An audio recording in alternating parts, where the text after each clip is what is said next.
Halo teman-teman semuanya, thank you udah ngeklik video aku.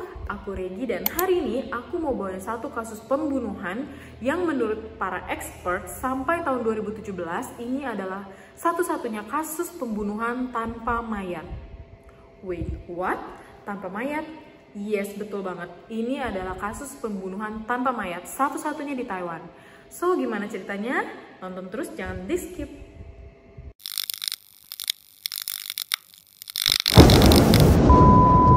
Oke, jadi kisah hari ini itu tentang seorang wanita bernama Chang Qinghua yang pada saat kejadian itu berumur 40 tahun.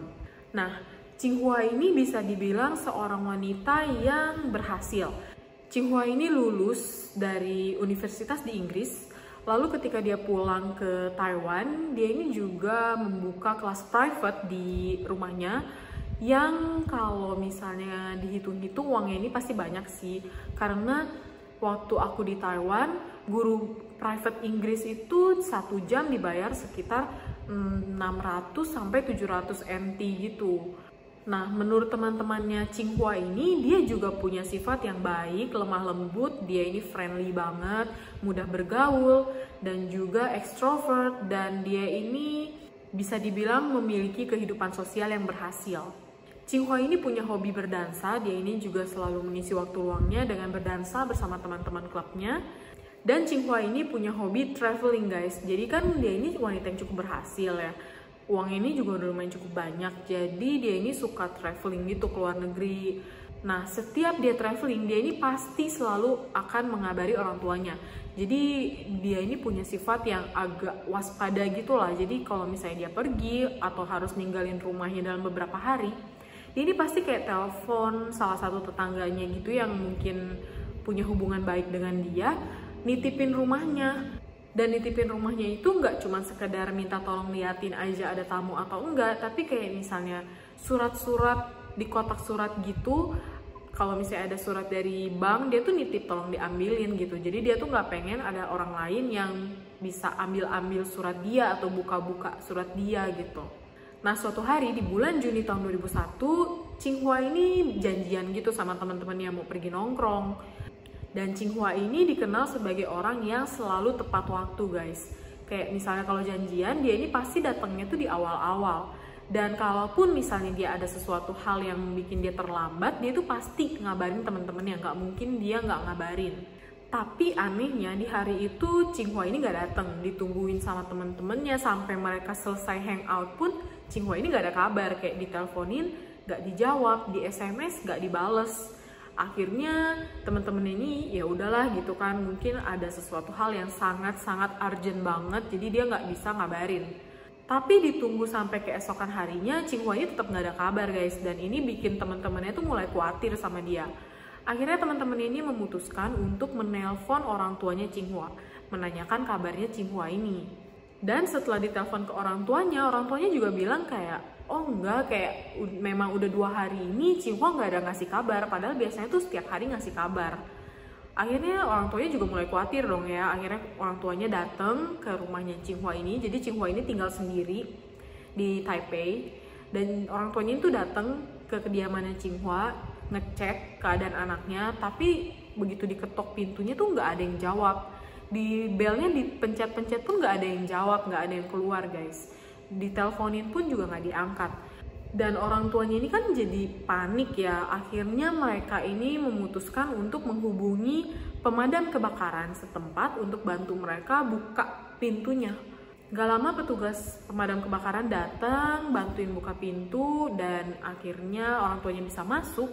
Tapi ketika orang tuanya masuk ini dicari kemana-mana benar-benar kosong, rumahnya tuh benar-benar kosong, gak ada orang. Tapi yang anehnya, semua sendal dan sepatunya Qinghua ini masih ada di situ guys. Akhirnya orang tuanya ini pulang, mulai takut, dan keesokan harinya, tepatnya di tanggal 15 Juni tahun 2001, karena masih belum ada kabar, akhirnya orang tuanya ini memutuskan untuk melaporkan hal ini ke polisi. Akhirnya polisi melakukan pengecekan ke rumahnya Qinghua, dan ketika polisi masuk, polisi tuh langsung notice ya, kayak aneh gitu, kenapa keadaan rumahnya tuh bersih banget, dan bersihnya tuh nggak wajar guys, kayak bener-bener lantainya itu kinclong banget. Kayak kita aja di rumah kalau misalnya kita baru pindahan, baru punya lantai yang kinclong banget kan, kayak nggak mungkin tiap hari kita ngepel sampai kinclong. Dan polisi ini juga mulai mengitari rumah ya, perabotannya itu benar-benar nggak ada yang pindah-pindah, nggak ada yang berantakan. Kayak kalau misalnya perampokan gitu kan, perabotannya berantakan kan, kayak ada orang masuk terus nyari-nyari barang berharga, itu kan pasti perabotannya berantakan. Kalau ini tuh enggak, perabotannya benar-benar kayak masih rapi gitu guys. Dan ketika polisi lagi muter-muter nyari bukti, tiba-tiba polisi ini dengar suara yang aneh nih di balkon. Suaranya itu ada suara anjing, tapi dia nggak menggonggong sih. Dia tuh kayak gimana sih, kayak agak mengerang-ngerang gitu loh, mengerang-ngerang lemah gitu. Akhirnya ketika pintunya dibuka, masuklah seekor anjing husky milik Tsinghua. Dan anjing ini tuh nggak menggonggong, nggak yang kayak mau gigit orang asing. Dia ini kayak mengerang-ngerang, langsung lari ke kamar mandi yang ada di dalam kamarnya Tsinghua. Akhirnya polisi pun yakin di kamar mandi ini kayaknya ada apa-apanya nih. Karena seperti yang kita tahu ya, kalau anjing itu kan punya insting yang kuat, apalagi kalau misalnya dia kayak udah terikat banget sama pemiliknya gitu kan. Jadi kayak mungkin dia tuh kayak pengen ngasih tahu ada sesuatu yang terjadi di kamar mandi itu. Nah, akhirnya polisi ini kan masuk tuh di kamar mandi kamarnya Tsinghua. Nah, ketika mereka masuk ke kamarnya juga mereka ada notice nih, kalau barang-barang di lemarinya tuh kayaknya masih lengkap, baju-bajunya tuh lengkap, nggak ada yang kayak mau pergi liburan, kayak ada baju-baju yang kosong gitu, nggak, bajunya tuh lengkap. Dan cuma ada sehelai bajunya di atas kasur kayak abis dipakai baru ganti baju gitu. Ketika masuk ke kamar mandi, polisi ini kan juga mulai mencari bukti apa yang ada di kamar mandi kan. Ketika mereka mencari barang bukti itu di kamar mandi, semuanya lengkap guys. Kayak misalnya shampoo, odol, sikat gigi, itu tuh semuanya lengkap. Cuman ada satu yang aneh, itu kayak botol sabun. Kalau di Taiwan itu botol sabunnya gede-gede ya guys. Jadi kayak 1 liter gitu isinya, kayak sekitar 1 literan gitu loh isinya. Tapi sabunnya itu kosong. Jadi kayak nggak mungkin banget kan kalau misalnya Tsinghua ini masih tinggal di situ atau masih sering diam di rumah, itu kan biasanya sabunnya itu selalu ada isi ya. Kalau misalnya nggak ada isi pun biasanya langsung direfill gitu kan. Nah ini tuh aneh banget, kayak semua shampoo-nya masih lengkap, odolnya masih ada, sabun cuci muka pun ada, tapi kayak sabunnya itu cuma botol kosong. Itu keanehan pertama yang dicatat oleh polisi. Nah keanehan berikutnya, polisi tuh notice kalau di situ kan ada kayak bathtub gitu, bathtub warna merah. Nah biasa kalau orang punya bathtub itu kan biasa ada semacam tirainya gitu kan guys. Nah tirainya itu hilang. Jadi polisi tuh notice kalau tirainya itu baru dicabut guys, bukan karena nggak dipasang. Kalau misalnya nggak dipasang kan biasa tiangnya itu berdebu semua. Sementara ini tuh nggak, kayak debunya tuh ada bekas-bekas ringnya gitu, kebayangkan. Jadi itu keanehan kedua yang polisi dapat. Nah selain itu juga polisi notice nih kalau di situ tuh ada 2 gantungan handuk yang handuknya juga hilang. Dari situ polisi udah mulai aneh dong ya. Yang pertama sabun kosong, yang kedua tirainya hilang, yang ketiga anduknya hilang. Nah yang keempat ini paling aneh guys. Jadi di bawah wastafelnya itu ada kipas angin.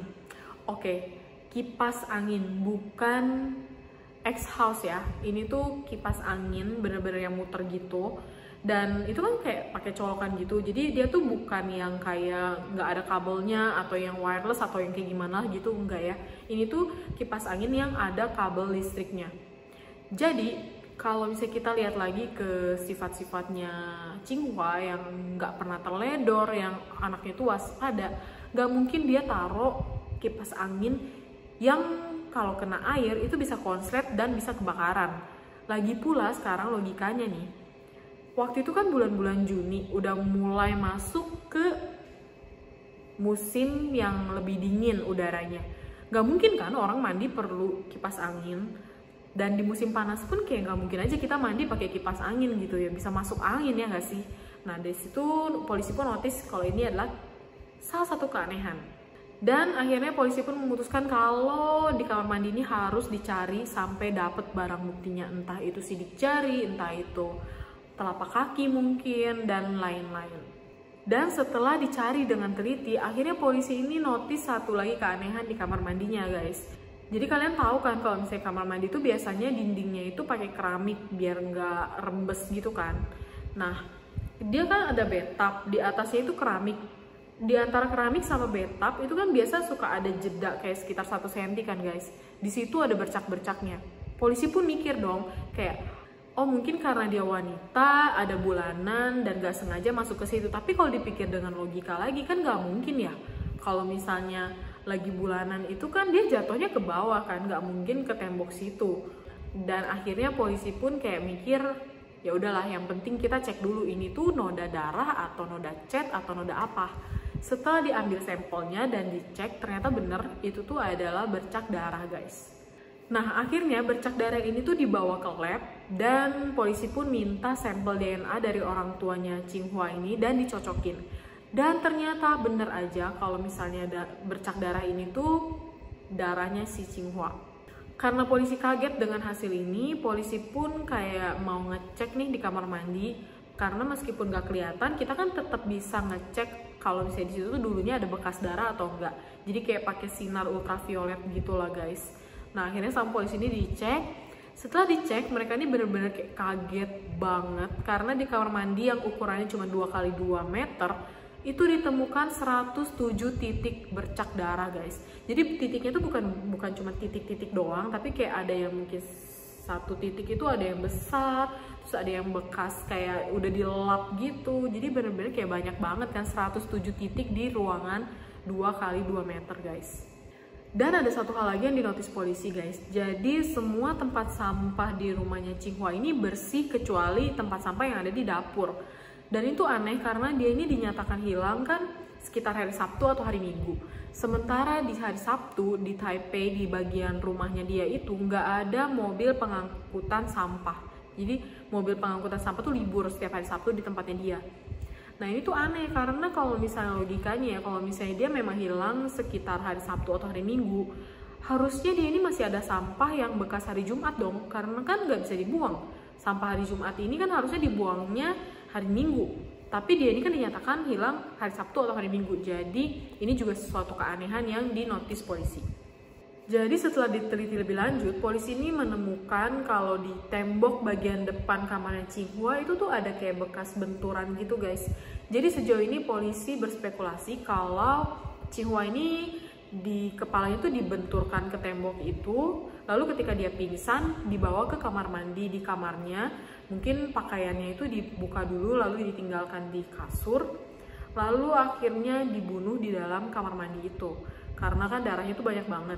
Dan setelah selesai dieksekusi, mungkin mayatnya ini dibawa ke dalam kendaraan atau kemana dihilangkan begitu. Kamar mandinya itu dibersihin pakai sabun yang tadi udah habis.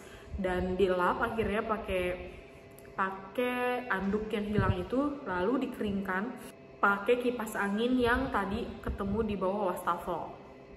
Akhirnya polisi merasa kalau di rumahnya Qinghua ini udah gak ada tanda-tanda lain lagi yang bisa menunjukkan kemana Qinghua ini pergi. Jadi polisi ini akhirnya menelusuri historicalnya Qinghua dan diketahui bahwa panggilan terakhir Qinghua itu adalah dengan seorang pria bernama Li Chengwei. Akhirnya polisi pun memutuskan untuk menghubungi Li Chengwei dan meminta waktunya untuk dimintai keterangan karena mungkin aja Chengwei ini tahu kemana Qinghua pergi, atau mungkin aja Qinghua ini ada ngomong sama dia, mungkin Qinghua ini ada masalah atau ada sesuatu hal yang mencurigakan. Akhirnya polisi membuat janji untuk bertemu dengan Chengwei dimintai keterangan. Tapi di hari pertama mereka janjian untuk bertemu, itu Chengwei nggak datang karena dia bilang dia ada sesuatu yang harus dia kerjakan saat itu juga, jadi dia nggak bisa datang. Akhirnya mereka bikin janji lagi untuk kedua kalinya, tapi di hari kedua ini juga dia nggak datang. Alasannya itu karena dia ketiduran paginya, dan kalau misalnya siang dia ke kantor polisi itu, jadi rasanya tuh kurang enak gitu. Maksudnya mungkin takutnya polisi itu ada kerjaan yang lain, jadi takutnya si Chengwei ini mengganggu, dia bilangnya gitu. Dari sini polisi udah mulai bingung nih, kenapa sih nih orang kok kayaknya menghindari panggilan polisi? Akhirnya ditelusuri dan didapatkan kalau di hari mereka janjian yang kedua itu, yang katanya Cheng Wei itu dia ketiduran, ternyata dia itu pergi ke Hong Kong guys. Nah, hal ini bikin polisi curiga dong pastinya ya kan. Kenapa nih orang kok nggak bilang aja dia mau ke Hong Kong atau gimana gitu kan. Kenapa tiba-tiba pas lagi janjian sama polisi, terus tiba-tiba dia tuh pergi aja gitu, ngilang aja gitu. Kalau misalnya dia nggak terlibat kan harusnya datang aja kan, fair-fair aja gitu, ngomong aja. Tapi ini enggak, jadi akhirnya polisi pun curiga. Dari sini polisi dan tim forensik akhirnya memutuskan untuk kembali lagi ke rumahnya Tsinghua dan mencari lebih teliti lagi nih, apa sih kira-kira yang bisa membuktikan kemana Tsinghua pergi. Dan ternyata di lemari yang udah mereka periksa itu ternyata ada lacinya, kayak laci rahasia gitu guys. Jadi kayak tempat, kayak semacam brankas buat taruh barang-barang berharga gitu loh. Nah, setelah diperiksa polisi, ternyata ada beberapa buku rekening Tsinghua yang hilang. Nah, di sini polisi udah mulai curiga nih, kenapa bisa hilang? Atau mungkin Tsinghua ini pergi jalan-jalan tapi nggak bawa baju. Dan dicek di imigrasi, di kantor imigrasi pun nggak ada tanda-tanda kepergian atas nama Tsinghua ini. Selain itu, ATM-nya Tsinghua ini juga nggak ada, hilang. Jadi kartu ATM dan kartu kredit serta buku tabungannya dari beberapa rekening itu hilang. Dan kebetulan banget di hari yang sama tapi di jam yang berbeda, kayak agak sore gitu, polisi mendapatkan telepon dari bank yang mengatakan bahwa ada pencairan dana atas nama Tsinghua. Nah, polisi kaget dong, kok bisa tiba-tiba ada pencairan dana nih? Atau jangan-jangan memang itu Tsinghua yang mencairkan dana. Akhirnya polisi pun meminta rekaman CCTV di bank itu. Ketika ditelusuri, memang betul bahwa di dalam rekaman itu tuh ada sosok perempuan yang mencairkan dana atas nama Tsinghua. Tapi ketika ditanya ke orang tuanya Tsinghua, apakah ini Tsinghua atau bukan, ternyata bukan guys. Dan setelah diteliti lebih seksama lagi, memang ternyata bukan. Karena Tsinghua ini kan seperti yang kalian lihat fotonya, dia ini rambutnya pendek, nggak terlalu panjang. Sementara yang di foto CCTV itu rambutnya tuh lumayan panjang. Nah, polisi bingung dong, ini siapa? Dan setelah polisi juga mengambil profil dari Cheng Wei, diketahui kalau Cheng Wei ini ternyata punya adik perempuan. Nah, makanya polisi pun curiga setelah dilihat fotonya ternyata cocok. Adiknya Tsinghua ini pun dipanggil polisi. Di sisi lain, polisi juga menelusuri jejak sinyal dari Cheng Wei di hari kejadian hilangnya Tsinghua ini. Mungkin teman-teman bakal nanya, kalau memang segampang itu kenapa nggak dilacak aja sinyal handphonenya si Tsinghua kan? Tapi sebenarnya polisi itu udah melakukan hal itu guys. Hanya saja ternyata handphonenya si Tsinghua ini tuh ditinggalin di rumah. Oke, balik lagi ke sinyal handphonenya si Cheng Wei ini.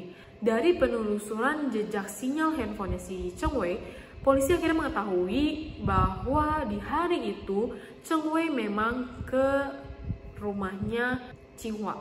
Jadi di malam itu ketika sudah pulang dari rumahnya Tsinghua, Cheng Wei ini pergi ke daerah Yonghe.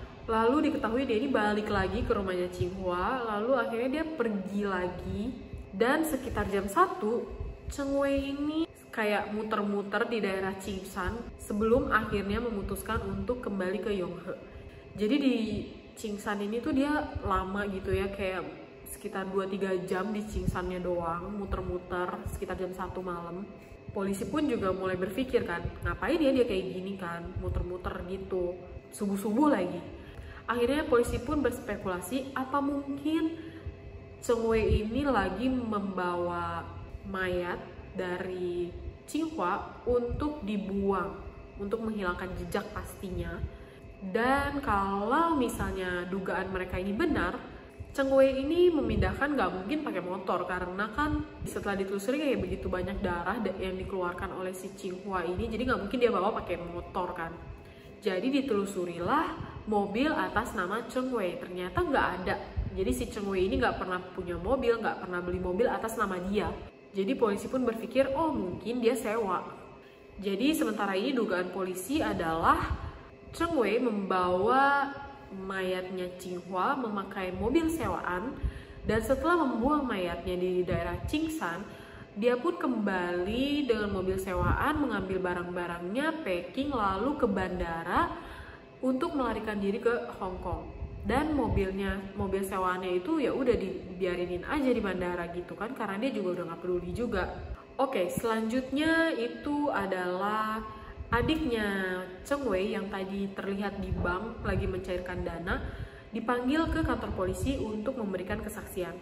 Adiknya Cheng Wei ini membetulkan bahwa di hari itu yang melakukan pencairan dana betul adalah dirinya. Dan dia mengaku diberikan cek tersebut oleh Cheng Wei. Jadi cek itu sebesar 60.000 NT. Dan kenapa Cheng Wei memberikan cek yang begitu besar ke adiknya? Jadi ternyata dulu itu Cheng Wei punya usaha di daerah China dan kemudian bangkrut guys. Dan karena bangkrut ini dia punya hutang yang lumayan besar ke mantan istrinya juga ke adiknya. Maka dari itu Cheng Wei ini bilang ke adiknya kalau ini tuh uang untuk menutupi sebagian hutangnya. Selain cek senilai 60.000 NT itu, Cheng Wei juga memberikan kartu kredit atas nama Tsinghua kepada adiknya untuk dipakai. Nah, ketika adiknya bertanya ini, Cheng Wei juga cuma bilang kalau si Tsinghua ini tuh baik banget. Dia ini mau minjemin kayak ceknya, uangnya yang begitu besar karena Tsinghua ini tuh udah percaya banget sama Cheng Wei. Jadi Cheng Wei itu alasannya seperti itu. Nah, setelah diberikan beberapa pertanyaan, akhirnya polisi mendapatkan satu kunci penting, yaitu adiknya bilang kalau selama di Taiwan, kakaknya ini tuh selalu pakai mobilnya dia. Nah, otomatis polisi nanya dong, mobil kamu di mana? Boleh nggak kita lihat? Terus adiknya bilang, oh iya kebetulan saya bawa mobilnya, dan akhirnya ditunjukkanlah mobilnya ini kepada polisi. Dan ketika polisi membuka pintunya, itu polisi langsung kayak notice gitu. Oke, ini ada bau yang nggak wajar. Mungkin karena polisi ini udah sering banget menangani kasus-kasus kayak gini, jadi mereka ini juga udah kayak punya penciuman yang sensitif untuk kayak bau-bau amis darah gitu kali ya. Jadi polisi pun langsung notice kalau ada yang salah di mobil itu. Setelah ditelusuri, seperti yang kalian lihat di gambar ini, kalau di mobilnya itu kan di sofanya pakai kayak lapisan bambu gitu. Memang dari luar tuh nggak kelihatan ada apa-apa, nggak kelihatan ada yang mencurigakan. Tapi begitu diangkat, ternyata di belakangnya itu kayak bekas darah banyak banget gitu guys. Dan ketika dibawa lagi ke lab, dicek, fix kalau itu adalah darahnya Tsinghua guys. Nah, selain itu di jok belakang juga sama, ditemukan bercak darah tapi nggak banyak, kayak cuma sedikit gitu. Dan di paling belakang di bagasinya itu ditemukan bercak darah yang lumayan tebal dan banyak. Dan seperti biasa polisi membawa itu ke lab, dan setelah dicek ternyata benar darahnya Tsinghua. Selama proses penyelidikan ini berlangsung, orang tuanya Tsinghua ini kayak hampir tiap hari atau bahkan sehari bisa beberapa kali nelpon ke kantor polisi cuma untuk nanya apakah anaknya ini masih hidup atau apakah ada tanda-tanda kalau anaknya itu masih hidup gitu. Dan polisi saat itu mengaku kalau sebenarnya di dalam hati mereka tuh tahu kalau misalnya seseorang udah mengeluarkan darah yang begitu banyak di TKP kayak yang mereka lihat di kamar mandinya Tsinghua, itu kayak nggak mungkin aja gitu masih hidup. Tapi karena mereka juga tahu ya perasaan orang tua itu gimana kalau misalnya anaknya hilang, nggak ada kabar, apalagi mendengar kabar-kabar yang seperti itu. Polisi ini pun juga jadi berusaha untuk menenangkan mereka gitu. Polisi bilang kalau ya belum fix kalau anaknya meninggal, tapi mereka juga nggak bisa menjamin kalau anaknya itu masih hidup. Kayak bener-bener kasihan banget sih jadi orang tuanya guys. Balik lagi ke si Cheng Wei. Menurut polisi Cheng Wei ini lumayan jenius ya, karena kalau kalian tahu hubungan antara China dan Taiwan itu pokoknya agak ribet gitu. Aku nggak mau bahas di sini. Karena itu tuh kayak berhubungan dengan sejarah dan ekonomi dan politik dan lain-lain, pokoknya panjang banget. Intinya kalau misalnya ada buronan dari Taiwan nih, buronan apapun itu, kasus apapun itu dari Taiwan, dia kabur ke China atau negara-negara China lainnya seperti misalnya Hong Kong, itu tuh polisi Taiwan gak bisa minta bantuan ke polisi China untuk dicariin atau minta tolong kepolisian China untuk dibantu ditangkepin gitu, nggak bisa. Kalaupun misalnya polisi Taiwan tahu keberadaannya si orang ini di China itu di mana, mereka pun tetap gak bisa tangkep. Jadi makanya kenapa polisi itu bilang si Cheng Wei ini jenius, ya karena itu. Tapi untungnya adiknya Cheng Wei ini tuh cukup kooperatif ya. Dia tuh kayak dimintain bantuan polisi dan dia bersedia membantu. Jadi selama pelariannya itu, si adiknya Cheng Wei sering menelpon kakaknya untuk kayak bilang, udahlah kak, pulang aja. Kalau misalnya memang kamu nggak salah, ya udah kamu tinggal datang ke kantor polisi, kasih keterangan. Udah, polisi pun juga nggak bisa tangkap kamu kan. Dan karena dibujuk terus-terusan dan juga mungkin karena uangnya udah habis di pelarian, akhirnya si Cheng Wei ini pulang. Dan ketika dia sudah berada di Taiwan, dia ini kayak setuju aja gitu, kayak ya udah oke, aku akan ke kantor polisi buat ngasih keterangan. Dan betapa kagetnya polisi karena ketika dia datang ke kantor polisi untuk memberikan keterangan, Cheng Wei ini udah ditemenin sama pengacara pribadi gitu guys.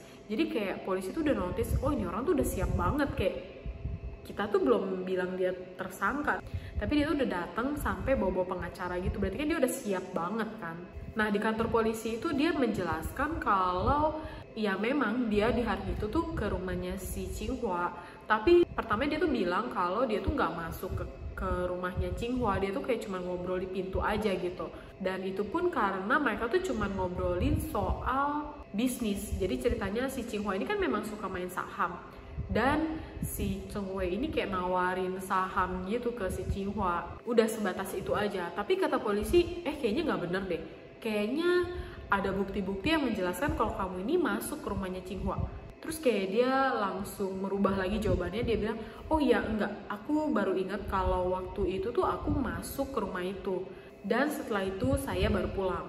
Dan dia juga bilang ke polisi kalau uang yang dia ambil itu memang si Tsinghua yang kasih pinjem karena mereka tuh mau bisnis saham bareng, dan sisanya itu karena Tsinghua minjemin aja buat dia gitu karena kan nominalnya begitu besar ya.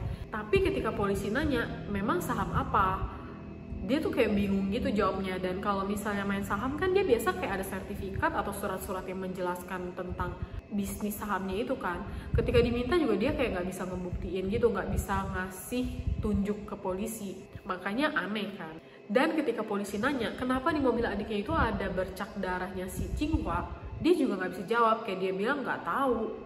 Akhirnya polisi pun kayak menetapkan Cheng Wei ini sebagai tersangka, dan akhirnya karena semua bukti-bukti udah mengarah ke Cheng Wei, jadi meskipun Cheng Wei bilang bukan dia pelakunya, dia nggak tahu apa-apa, tapi semua bukti itu udah mengarah ke dia kan. Jadi akhirnya polisi pun menetapkan dia sebagai tersangka, dan dia ini dihukum, awalnya dia itu dihukum kayak seumur hidup, penjara seumur hidup. Tapi karena selama persidangan sikap dia itu kurang ajar, kayak suka ngelawan, suka bentak-bentak polisi, suka bentak-bentak hakim, akhirnya hakim memberatkan hukumannya menjadi hukuman mati.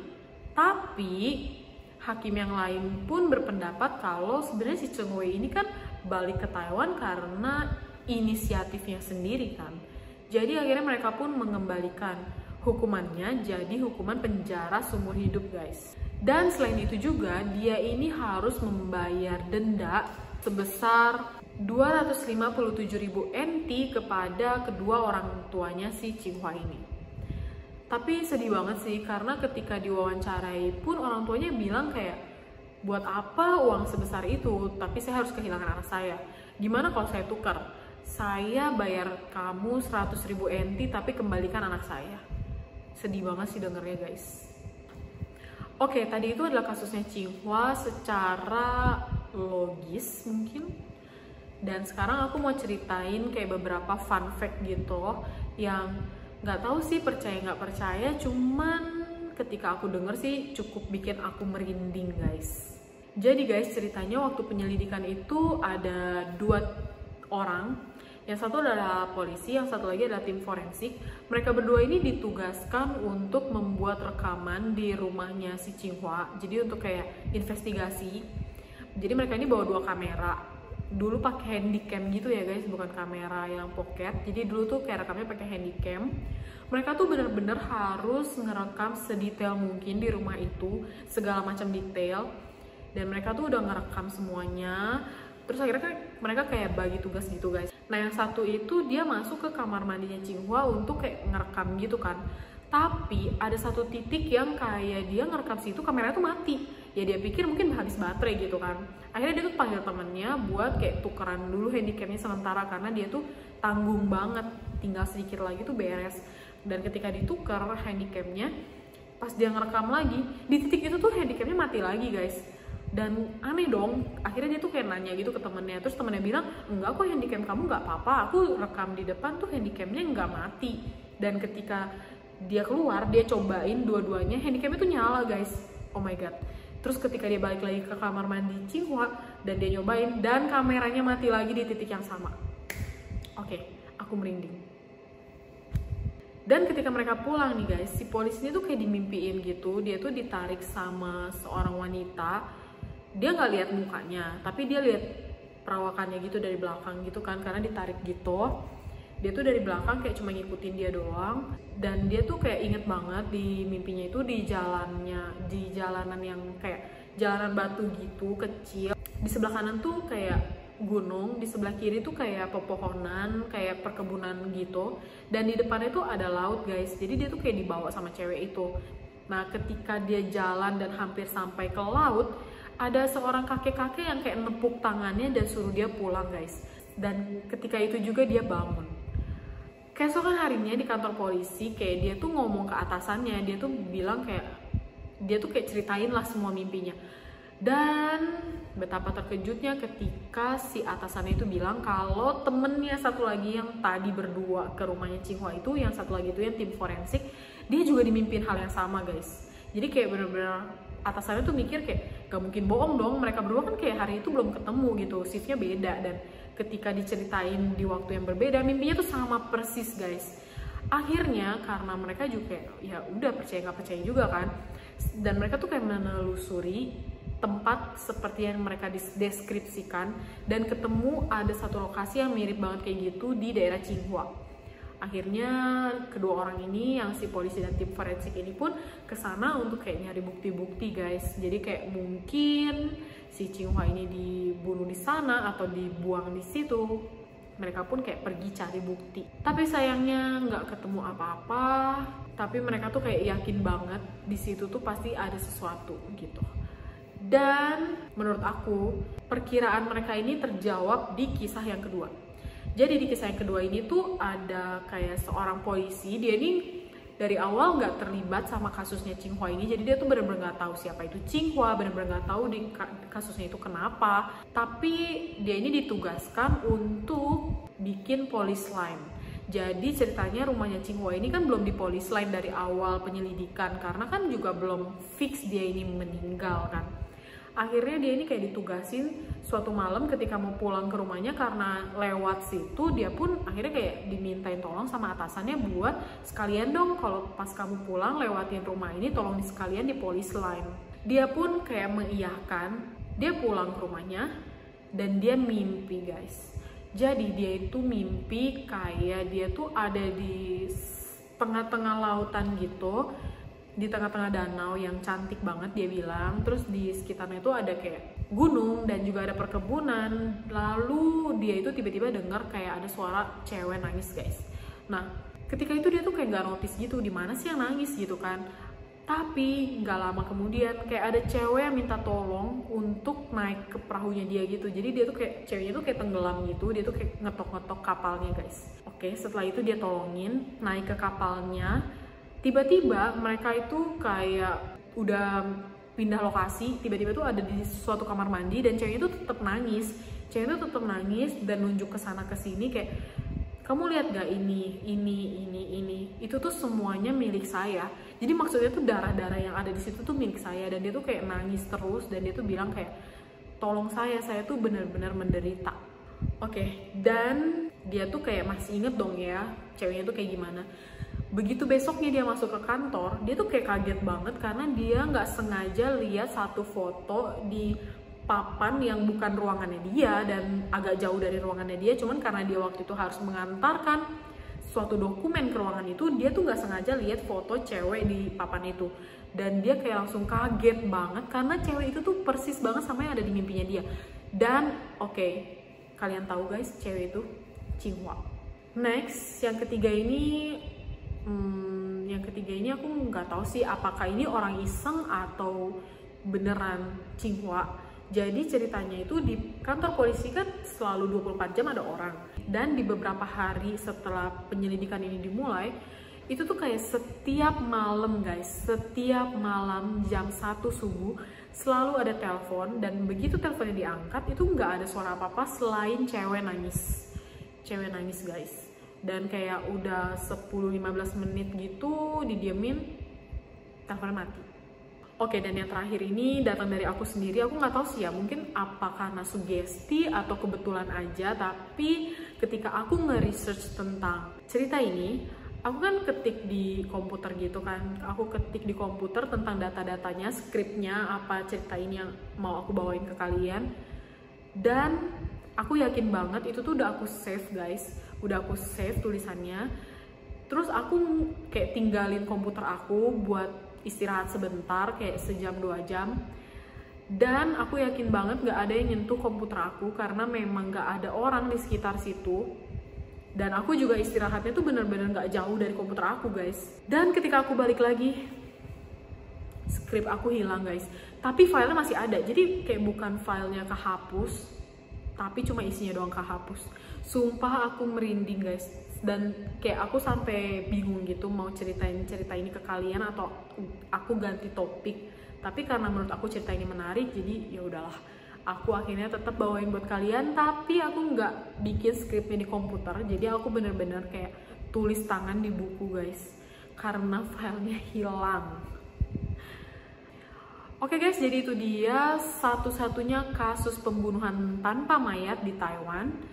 Dan juga kisah-kisah yang cukup menyeramkan di baliknya, bahkan yang aku alamin sendiri. Merinding banget. Semoga kalian semuanya suka dengan cerita yang aku bawakan kali ini. Dan kalau misalnya kalian suka, jangan lupa untuk thumbs up. Kalau misalnya kalian punya kritik dan saran atau request, kalian boleh tulis di kolom komentar di bawah ya. So, thank you semuanya yang udah nonton. See you on the next video.